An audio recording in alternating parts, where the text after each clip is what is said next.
Bienvenue dans le 19-20 politique avec Gilles Bornstein. Ce soir, notre invité, Hervé Morin, président de la région Normandie, président de l'Association des régions de France. Alors, le budget présenté ce matin prévoit une baisse d'impôts de 6 milliards d'euros pour les Français. Après Emmanuel Macron, président des riches, Emmanuel Macron, président du pouvoir d'achat. Le constat est simple. Nous avons en France les prélèvements obligatoires les plus élevés de l'OCDE. Nous avons battu le Danemark l'année dernière. Nous sommes champions du monde. Nous avons des dépenses publiques qui continuent à filer et nous avons un endettement qui se réduit très faiblement puisque quand on note la croissance, il n'y a quasiment pas de réduction du déficit. Bien. Mais il y a une baisse des impôts pour les ménages. Ça, c'est ce qu'on nous raconte. Mais en réalité, c'est de l'enfumage. C'est de l'enfumage complet puisque quand vous regardez les volumes, vous voyez bien que hausse et réduction de l'impôt à peu près s'équilibre. Je vous donne les masses, comme ça au moins on va parler des choses. La baisse de la taxe d'habitation, autour de 3 milliards, 3 milliards et demi. Le passage cotisation sociale CSG simplement pour les actifs, ça représente là aussi entre 2 milliards et 2 milliards et demi. Donc ça fait 6 là 6, à peu près. 7, ouais, voilà, ouais, bon. Ouais. Et puis de l'autre, vous avez la hausse du tabac, 1,3 milliard.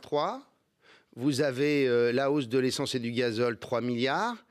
Et vous avez enfin, ce que bien entendu le gouvernement n'évoque pas, qui est le fait que vous n'indexez plus les prestations familiales et les retraites, ce qui représente grosso modo une perte de 3 milliards. Donc en clair, vous voyez bien, on est sur un schéma où hausse et dépenses s'équilibrent. Et donc en clair, nos compatriotes qui ont perdu du pouvoir d'achat en 2018 n'en gagneront pas en 2019. Et bien sûr, les retraités continuent à être les dindons de la farce dans cette histoire, puisqu'ils perdront, compte tenu de la désindexation, entre 1 à 1,5 point de pouvoir d'achat en 2019 et 2020. On n'est pas obligé de fumer non plus, Hervé Morin. Mais par exemple, vous qui êtes quand même un libéral, vous êtes satisfait des baisses d'impôts massives ou des baisses de cotisations massives pour les entreprises, près de 20 milliards. Ça vous satisfait, ça? C'est parce que... Non, mais attendez, vous êtes journaliste sérieux, monsieur Bertolucci. Oui, j'essaye. La baisse... 3,5 milliards d'allègements. Les allègements de cotisations sociales pour les entreprises, c'est lié à un phénomène, c'est que le CICE et la réduction permanente des cotisations sociales se percutent la même année. Donc en réalité, c'est une baisse de 20 milliards simplement sur l'année 2019. Mais pas 20 milliards de plus que ce qui a été fait du temps d'Hollande. C'est simplement le fait qu'il y a tout d'un coup la conjonction de deux mesures qui arrivent en même temps. Gilles. Est-ce que, comme Valérie Pécresse, qui était ce matin l'invitée de France Info, vous estimez qu'il y a trop de doublons entre l'État et les collectivités locales et que, évidemment, ça coûte de l'argent? Monsieur Marchand, il y a plus que ça.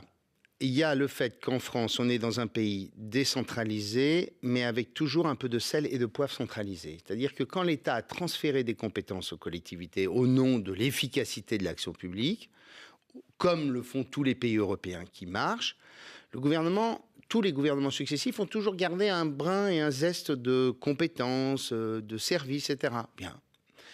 Et ce dont on a besoin, c'est de deux choses. Un, d'une clarification pure et simple. Là où on estime que la proximité doit être mise en œuvre, il faut transférer totalement et complètement. Chacun son métier, mais on ne fait pas les choses à deux. Oui, comme ça se fait dans tous les pays d'Europe. La proximité, c'est le gage de l'efficacité. C'est le gage de la capacité de différencier les politiques selon les territoires. Et c'est le gage de l'agilité et de la rapidité. Quand l'État va mettre 1 an pour prendre une décision, nous, on peut la prendre en quelques jours, sinon en quelques heures. Donc, il faut simplifier les choses sur une série de sujets. En clair, la formation professionnelle. Prenons cet exemple simple.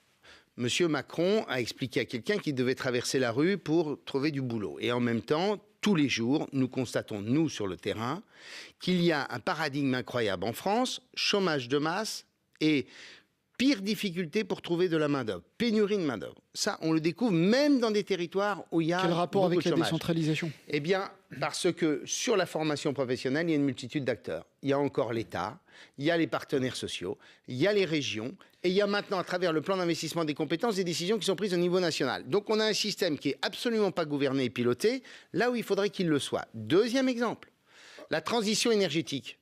La transition énergétique et le mix énergétique, il est différent d'un territoire à l'autre. Là aussi, ça devrait être une compétence totalement territoriale. Ça, c'est le premier champ. Et puis, il y a le second champ, dans lequel il faudrait dire faudrait simplement tirer les conséquences d'une chose simple. On ne peut pas, par exemple, avoir une politique du logement décidée dans des bureaux à Paris quand la problématique du logement n'est pas la même en territoire rural, dans les villes et dans les grandes métropoles. Par exemple, dans la dépêche du Midi, Gérard Collomb, toujours ministre de l'Intérieur, estime que la majorité a fait une campagne sur un pacte girondin.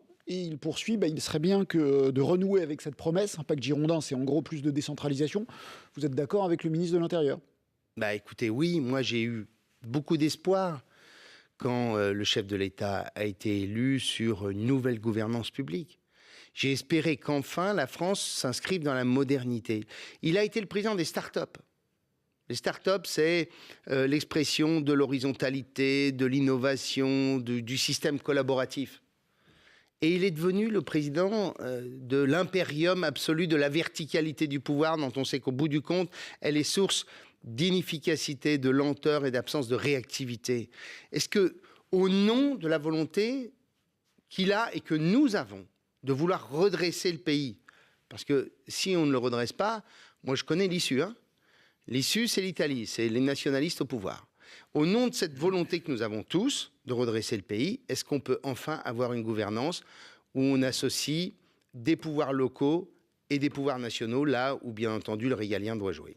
En bref, il n'écoute pas assez les élus locaux. D'ailleurs, c'est ce que vous allez dire. Vous tenez votre congrès à Marseille, les régions de France, avec également, vous serez aux côtés de François Baroin pour les maires de France, de Dominique Bussereau pour les régions. Et c'est ce que vous allez dire. Écoutez-nous.